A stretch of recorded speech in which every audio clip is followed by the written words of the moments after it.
8 પ્રકારની ભગવાનની પ્રતિમાઓનું વર્ણન શાસ્ત્રોમાં છે. શૈલી શિલાની, લૌહી ધાતુની, લેપ્યા એટલે લીપેલી, આપણે બેઠકજી લીપીને બનાવીએ, લેખ્યા લખેલી, તેમાં 8 પ્રકારની પ્રતિમાઓનું વર્ણન છે. શ્રીમદ ભાગવત એ વાંગમય રૂપ છે, વાણીમય રૂપ છે. તો પદ્મ પુરાણ અંતર્ગત 6 અધ્યાયમાં મહાત્મ્યનું વર્ણન કરવામાં આવ્યું. આવો પ્રવેશ કરીએ મહાત્મ્યની કથામાં. 2 સ્થાનમાં મહાત્મ્યનું વર્ણન છે, એક 4 અધ્યાયમાં સ્કંદ પુરાણમાં અને 6 અધ્યાયમાં પદ્મ પુરાણમાં. પણ એક પરંપરા એવી છે કે પદ્મ પુરાણ અંતર્ગત 6 અધ્યાયમાં મહાત્મ્યનું વર્ણનનું ગાન કરવામાં. आइए प्रवेश करते हैं महात्मा की कथा में. અને મહાત્મામાં પ્રવેશ કરતા શ્રી વ્યાસજી પહેલા શ્લોકમાં મંગલાચરણ કરે છે. 6 અધ્યાય એટલા માટે કે આ ભગવાનની કથા છે. ભગવાન કોને કહેવાય? ધન જેની પાસે હોય એને ધનવાન કહેવાય, યશ જેની પાસે હોય યશવાન કહેવાય, એમ ભગ જેની પાસે હોય એને ભગવાન કહેવાય. તો ભગ કોને કહેવાય? તો કે ઐશ્વર્ય, વીર્ય, યશ, શ્રી, જ્ઞાન અને વૈરાગ્ય, આ ષટગુણને ભગ કહેવાય. અને આ ભગને જે ધારણ કરે એને ભગવાન કહેવાય. આ 6 ગુણ પરમાત્મામાં છે. અને ઘણીવાર આપણે સાંભળતા પણ હોઈએ ઐશ્વર્ય. ઐશ્વર્ય એટલે શું? ઈશ શાસને મતે. ઈશનો અર્થ થાય શાસન, અને ઈશ પરથી બને ઐશ્વર્ય. ભગવાનના શાસનમાં કોઈ કમી નથી. ભગવાને જે સર્જ્યું છે, જેનું સર્જન કરે છે, જેનું પાલન કરે છે, જેનો લય કરે છે, એ ભગવાન જે રીતે કરી રહ્યો છે એમાં કોઈ ખામી નથી. જે ખામી દેખાય છે એ આપણા સમજણની છે, આપણી બુદ્ધિની છે. વીર્ય, ઐશ્વર્ય, વીર્ય, બળવાન ભગવાન જેવો બીજો કોઈ નથી. યશ, ભગવાનનો યશ સર્વત્ર વ્યાપેલો છે. શ્રી, લક્ષ્મીજી તો ઠાકોરજીના ચરણમાં છે. જ્ઞાન, ભગવાન સર્વજ્ઞ છે. અને આ બધું હોવા છતાં ભગવાનમાં 6થો ગુણ છે વૈરાગ્ય. એને સોનાની દ્વારકા ડૂબાડતા અને સર્જતા નથી મોહ થતો, નથી ખેદ થતો. એ વૈરાગ્ય ગુણ પરમાત્મામાં છે.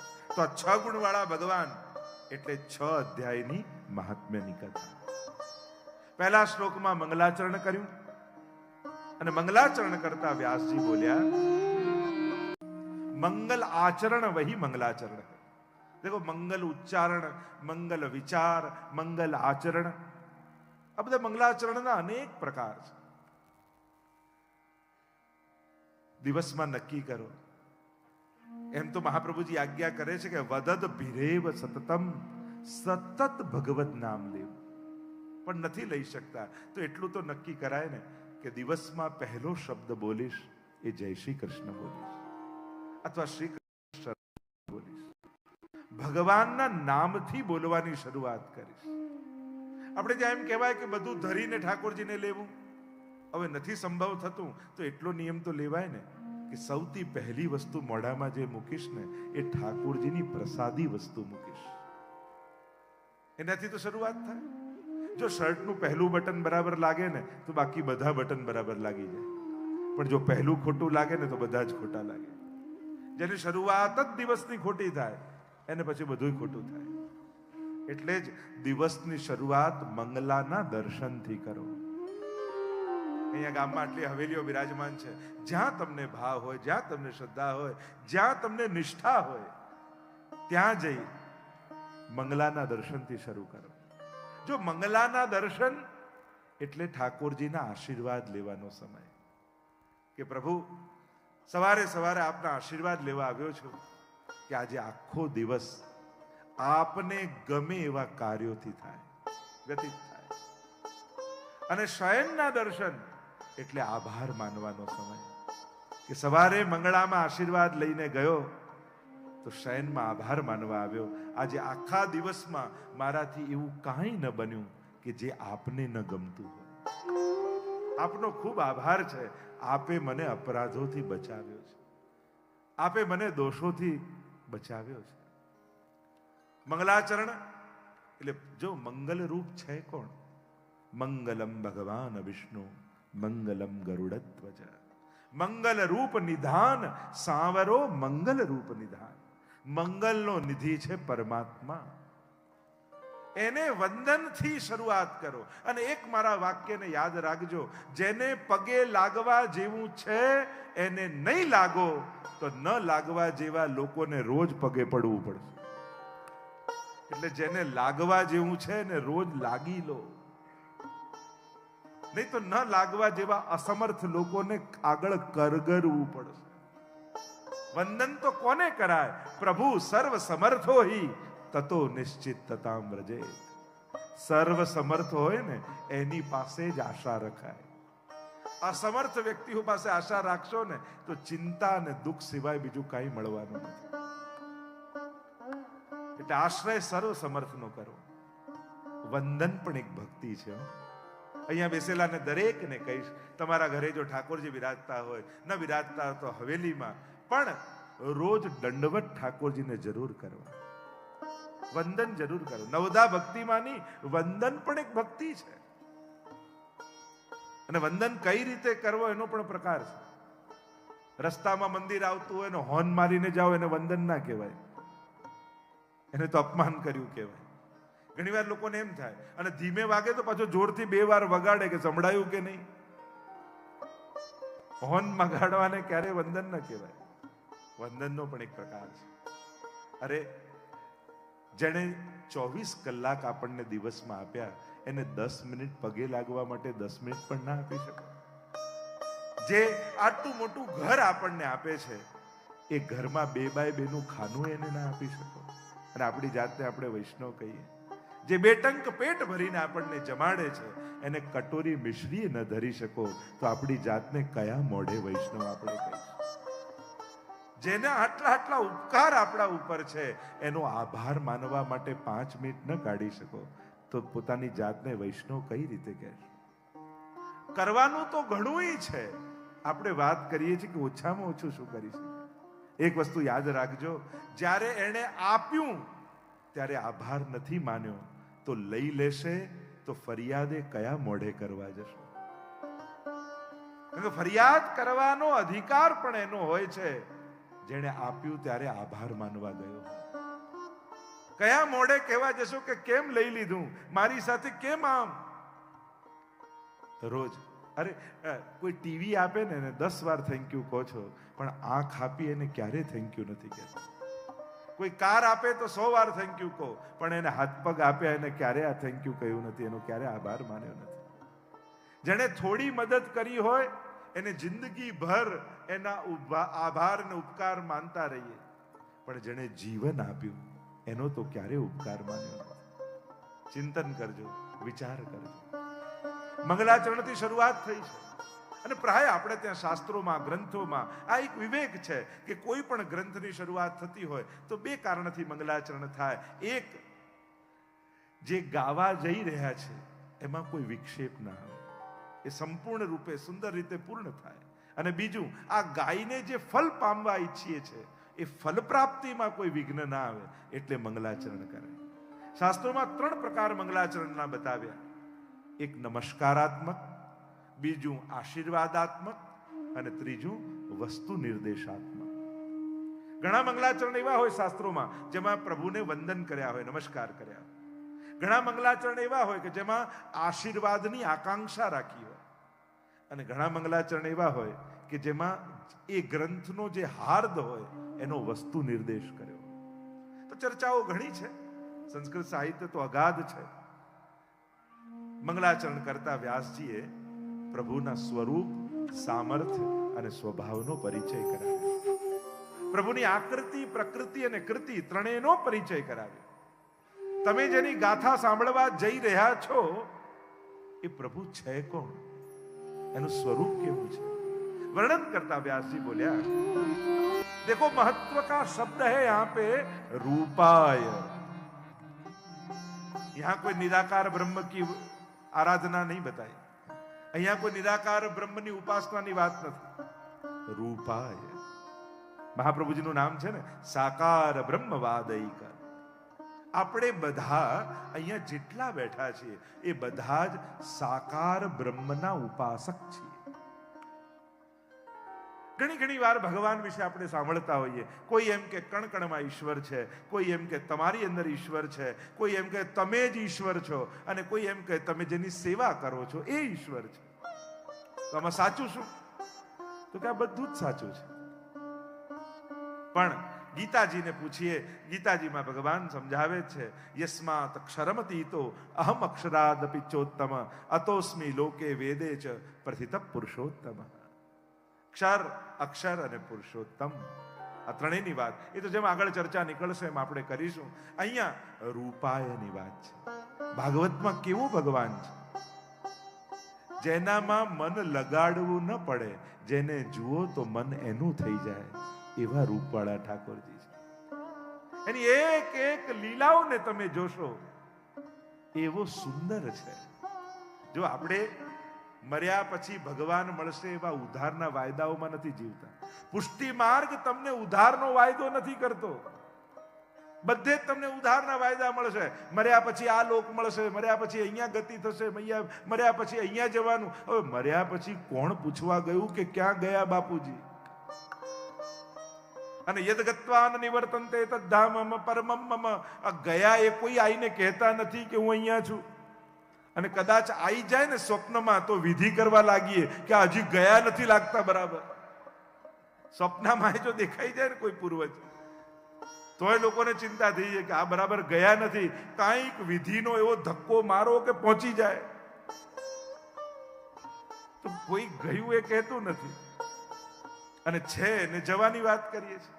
શું આને ધર્મ કહેવાય? આને અધ્યાત્મ કહેવાય? મહાપ્રભુજી કે ના, મારો માર્ગ ઉદ્ધારના વાયદાઓનો નથી. હું તો તમને આ જન્મમાં એ નંદલાલને, એ યશોદોત્સંગ લાલિતને તમારી ગોદમાં હું ખેલતો કરી દેવાનો છું.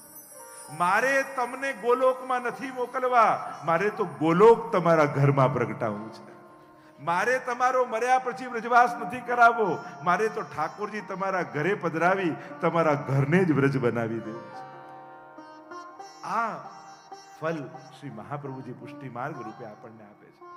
એટલે અહીંયા ઉદ્ધારનો વાયદો નથી કે મર્યા પછી તમને યશોદાનું સુખ મળશે, મર્યા પછી તમે રાસમાં પ્રવેશ કરશો. મહાપ્રભુજી કે ના. જો સાધારણ ગુરુ અને મહાપ્રભુમાં આ જ ફરક છે ને. સાધારણ ગુરુ હોય એ મર્યા પછી ભગવાન પાસે મોકલે, પણ મહાપ્રભુ મર્યા પછી પ્રભુ પાસે નથી મોકલતા. જીવતા જીવંત પ્રભુને તમારી ગોદમાં ખેલતા કરી દે છે. એ શ્રી મહાપ્રભુ છે. જે પ્રભુને આપવા સમર્થ છે એ જ મહાપ્રભુ. આ પુષ્ટિ માર્ગની વિશિષ્ટતા છે. પૃથક શરણ માર્ગોપદેષ્ટા. તો રૂપાય એનો અર્થ થાય, મારે તો એવા ઠાકોરજી જોઈએ છે જે આ આંખે હું એમને જોઉં, આ કાનથી એની વહેણું સાંભળું, આ હાથથી એને ગોદમાં લઈ મારા ખોળામાં લઉં. મારે તો એવો ઠાકોરજી જોઈએ છે. આ પુષ્ટિ માર્ગનું ફળ છે. મર્યા પછી ઈશ્વરની અનુભૂતિ નહીં, જીતા જીવંત યમુનાજી અને મહાપ્રભુજીની કૃપાથી અલૌકિક સામર્થ્ય અને તનુનવત્વનું દાન આપી અને આ જ દેહથી ભગવદ અનુભવ કરી લેવો. આ પુષ્ટિ માર્ગીઓનું ફળ છે. આ વૈષ્ણવતાનું ફળ છે. જો આજ ઇન્દ્રિયોની સફળતા અને સાર્થકતા બંને બે જુદી વસ્તુ છે. આંખ સ્પષ્ટ દૂરનું જોઈ લે તો એમ કહેવાય કે આંખ સફળ છે, કે એને દૂરનું દેખાય છે. એની સફળતા આંખની કે એને સ્પષ્ટ અને દૂરનું દેખાય છે. પણ આ જ આંખ ઠાકોરજીના દર્શન કરી લે તો એ આંખની સાર્થકતા કહેવાય. સફળતા તો બધા જ સિદ્ધ કરે છે, સાર્થકતા ભગવદીઓ સિદ્ધ કરે છે. તમારા ઇન્દ્રિયોની સાર્થકતા શ્રીમદ ભાગવતજી સિદ્ધ કરશે. ધન્યાસ્મ મૂઢ મતયોપી હરિણ્ય એતા યાનંદ નંદન મુપાત વિચિત્ર વેશમ આકર્ણ વેણુ રણિતમ સહ કૃષ્ણ સારા પૂજામ દધુ વિરચિતામ પ્રણયાવલોકૈ. વેણુ ગીતમાં હરણીઓનું વર્ણન કરે છે ગોપીઓ. અરે જુઓ તો ખરા, આ મૂઢ પશુ પણ એની આંખમાં અમને પ્રેમ દેખાય છે, કારણ કે પોતાની આંખે ઠાકોરજીના દર્શન કરી રહી છે. આંખ જુએ એ સફળતા, પણ ભગવાનને જોઈ લે એની સાર્થકતા. કાન સાંભળે, સ્પષ્ટ સાંભળે એની સફળતા, પણ આ કર્ણ ભગવાનની કથા સાંભળી જન્મ મરણના ચક્કરમાંથી તમને છોડાવી દે તો આ કાનની સાર્થકતા કહેવાય. આ પગ સારી રીતે દોડે ને ચાલે એ સફળતા, પણ આ પગ ચાલીને વ્રજમાં યાત્રા કરી આવે એની સાર્થકતા કહેવાય. એટલે શ્રીમદ ભાગવતની યાત્રા એ સફળતામાંથી સાર્થકતા સુધીની યાત્રા છે. સફળ ઇન્દ્રિયો કરી આપણે, પણ સાર્થક ત્યારે જ કહેવાશે જ્યારે આ ઇન્દ્રિયો દ્વારા ભગવાનનો અનુભવ કરી લઈએ. અને જેના જેના ઘરે ઠાકોરજી બિરાજે છે, હું ગેરંટી સાથે કહું છું, દરેકનો ભલે નાનો તો નાનો પણ પ્રભુ સાથેનો એક સ્વાનુભાવ ચોક્કસ હશે. ભલે થોડી ક્ષણ માટેનો હોય, 2 ક્ષણ એવું લાગ્યું હોય, જો ઠાકોરજી મારી સામે હસે છે, ઠાકોરજી આજે નારાજ લાગે છે, પ્રભુ આજે ઉદાસ લાગે છે, પ્રભુ આજે પ્રેમથી આરોગ્ય લાગે છે, ઠાકોરજી તો સ્વપ્નમાં આજે આવો અનુભવ કરાવ્યો. દરેકનો નાનો તો નાનો પણ કંઈક અનુભવ જરૂર હશે. આપણા માટે ઠાકોરજી કોઈ કલ્પના નથી, પણ આપણો અનુભવ છે. કારણ કે આપણે એને અનુભવ્યા છે. એનો સાક્ષાત કોઈ ને કોઈ પ્રકારથી સ્વાનુભાવનો અનુભવ આપણે કર્યો છે. એટલે ભગવાન છે એને આપણા માટે કોઈ સાબિત કરવાની જરૂર નથી, કારણ કે આપણા માટે તો એ અનુભવનો વિષય છે. શ્રીમદ ભાગવત એ સફળતામાંથી સાર્થકતાની યાત્રા કરાવશે. તો રૂપાય, આપણે તો એ રૂપવાળા ઠાકોરજીની કથા સાંભળવાના, પણ એ રૂપ અને સ્વરૂપ આ બંનેમાં ફરક છે. ઠાકોરજીના રૂપની ચર્ચા કરો તો કે શ્યામ વર્ણનો છે, વાંકળિયા કેશ છે, કમળની પાંખડી જેવી નેત્ર છે, આજાન બાહુ છે, વિશાળ વક્ષસ્થળ છે, સુંદર વર્ણન કરી શકાય એ રૂપ. અને સ્વરૂપ કેવું? જો 3 જ્ઞાન પ્રભુ વિષયક દરેકને હોવા જોઈએ: મહાત્મ જ્ઞાન, સ્વરૂપ જ્ઞાન અને તત્વ જ્ઞાન. આ 3 જ્ઞાન થાય તો કહેવાય કે મેં ઠાકોરજીને જાણ્યા. શ્રીમદ ભાગવત એટલે ભગવાનને સમજવાનો અવસર. ભગવાનને જોવા માટે તો આપણે કલાકો લાઈનમાં ઉભા રહીએ, ઠાકોરજીના દર્શન થઈ જાય, ઠાકોરજીના દર્શન થઈ જાય, પણ જેને જોવા માટે કલાકો લાઈનમાં ઉભા રહ્યા એને સમજવા માટે ક્યારે 10 મિનિટ પણ ન કાઢી. ઘણાને તો ગીતાજી અને ભાગવતજી જુદા એ ખબર ન હોય. અચ્છા, તમારે ત્યાં ભાગવત કથા ને પેલા અર્જુનને ભગવાને ઉપદેશ આપ્યો એ જ ને? અરે એ નહીં, એ તો ગીતાજી કહેવાય. શ્રીમદ ભાગવત જેમાં પરીક્ષિતની કથા આવે છે, સુખદેવજીની કથા, તો આ ભેદ પણ મૂળતઃ આપણને ખ્યાલ ન હોય. અને એટલે જ ભગવત કૃપાથી હમણાં થોડા મહિનાઓથી એક અભિયાન ઉપાડ્યું છે ગ્રંથોત્સવના નામથી. ઘેર ઘેર ગ્રંથ, ભાગવતજી, ગીતાજી, 16 ગ્રંથ હજારો ઘરોમાં વિશ્વભરમાં નિઃશુલ્ક અમે પહોંચાડ્યા છે. અને હજી 2 વર્ષ સુધી આ અભિયાન ચાલવાનું છે. અને ઠાકોરજી કૃપા કરશે તો જેતપુરમાં પણ એ અભિયાન થશે. ઘર ઘરમાં એ ગ્રંથ બિરાજ. દરેક વૈષ્ણવના ઘરમાં 3 ગ્રંથો હોવા જ જોઈએ: શ્રીમદ ભગવદ ગીતા, શ્રીમદ ભાગવત અને 16 ગ્રંથ અને અષ્ટસખાની વાણી. આટલા તો દરેકના, ભલે વાંચતા નહીં પણ વસાવો તો ખરા. કારણ કે ક્યારેક એવો મનમાં વિચાર આવે તો ઘરમાં ગ્રંથ હોય તો ખોલીને વાંચવાની ઈચ્છા થાય. વિચાર આવે ને તમે વાંચી શકો. એની પર ચર્ચા આગળ કરીશું. તો રૂપાય, રૂપ અને સ્વરૂપ, આનું પણ ભેદ છે. તો વ્યાસજી ભગવત સ્વરૂપને સમજાવતા કહે છે, મારા ઠાકોરજી કેવા છે? બોલ્યા, સચ્ચિદાનંદ રૂપાય, સતરૂપ, ચિદરૂપ અને આનંદ રૂપ. સત કોને કહેવાય? ના સતો વિદ્યતે ભાવો, ન ભાવો વિદ્યતે સત. જેનો ક્યાંય અભાવ ન હોય એ જ સતતત્વ પરમાત્મા છે. પ્રત્યેક કણ અને પ્રત્યેક ક્ષણમાં ભગવાન છે. એમ કહી શકાય કે 5000 વર્ષ પહેલા કૃષ્ણ હતા ને આજે નથી? ના, એ તો સદાય છે. આજ ભગવાનનું સતતત્વ છે. અને એટલા માટે દરેક કણમાં ઈશ્વર છે. જો તમારા સત્કર્મો યા તમારા પાપ બંને ઠાકોરજી જુએ છે. એટલે એમને વિચારતા, કારણ કે પાપ માણસ ક્યારે કરે? જ્યારે એને એમ થાય કે અહીંયા કોઈ જોનારું નથી, ત્યારે માણસને પાપ માટે સાહસ આવે છે. ભાગવત કહે એ તો કણ કણમાં ને ક્ષણ ક્ષણમાં છે. એને જોવા માટે એને પ્રગટ થવાની જરૂર નથી. એ તમારી આંખે જ તમારા કર્મોને જોઈ રહ્યો છે. આ કોઈ પાપી સાંભળે તો એને દુઃખ થાય, એને એમ થાય કે અરે મારા પાપને જુએ છે. પણ કોઈ પુણ્યશાળી સાંભળે તો એને આનંદ થાય, મારા સત્કર્મોને કોઈ જુએ ન જુએ, મારો ઠાકોરજી જોઈ રહ્યો છે.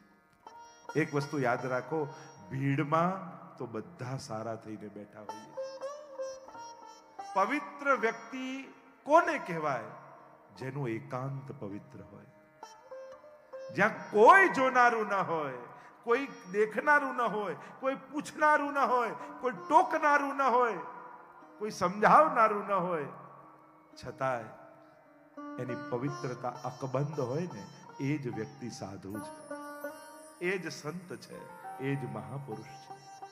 અને એટલા માટે વૈષ્ણવોના એકાંત પવિત્ર હોય છે. અને બહુ મહત્વનું છે, જેને એ ભાન હોય મારો ઠાકોરજી મને જોઈ રહ્યો છે, અને એ વાતનો ભય નહીં, એને આનંદ હોય. મારા એક એક જપેલા નામને ઠાકોરજીએ સાંભળ્યું છે, મારા એક એક કરેલા સત્કર્મોને ભગવાને જોયું છે. આ દુનિયા જુએ ન જુએ, એ વખાણે ન વખાણે, એ પ્રશંસા કરે ન કરે, કોઈ વાંધો નહીં, મારા ઠાકોરજી મને જોઈ રહ્યા છે. જો ઉપરણું મળે તો આભાર માનજો કે ઠાકોરજી આશીર્વાદ મોકલાયા. કદાચ લિસ્ટમાં તમારું નામ ભૂલાઈ જાય તો એ દુઃખી ન થતા, મનમાં આનંદ કરજો, ઠાકોરજીએ મારી સેવા પોતાની પાસે રાખી લીધી, કોઈની આગળ છતી ન થવા દીધી. આ ભાવ સમજણ સારી હોય ને તો વિપરીત સંજોગોમાં પણ આનંદમાં રહી શકાય. પણ સમજણ જ નબળી હોય ને તો સારા પ્રસંગોમાં પણ માણસ દુઃખી થઈને ઘરે પાછો આવતો હોય. જો ને બધાને આગળ કર્યા, હું તો પાછળ રહી ગયો, બધાના નામ બોલાયા ને મારું જ ભૂલાઈ ગયું, પેલાએ મને આગળ કર્યો ને પેલાને આગળ કર્યો. લોકો એમાંય રાગ દ્વેષ લઈને આવે. એક વસ્તુ મારી યાદ રાખજો જીવનભર, જ્યારે પણ કોઈ અલૌકિક સ્થાને, અલૌકિક કાર્યોમાં, અલૌકિક વ્યક્તિ કે પ્રભુની પાસે ઊભા હો, ત્યારે લૌકિક વ્યવહારની ક્યારે આશા ન રાખતા. શ્રી પ્રભુને પ્યારા શ્રી યમુનાજીના લાડીલા એવા રસિક સત્સંગી વૈષ્ણવોને જે શ્રીના આ વચનામૃત ગમ્યા હોય તો આ વિડીયોને લાઈક કરજો, શેર કરજો અને કમેન્ટ બોક્સમાં જય શ્રી કૃષ્ણ જરૂર લખજો. અને અમારી ચેનલ શ્રી વલ્લભને સબસ્ક્રાઇબ કરવાનું ભૂલશો નહીં. સર્વે વહાલા વૈષ્ણવોને ભાવથી જય શ્રી કૃષ્ણ.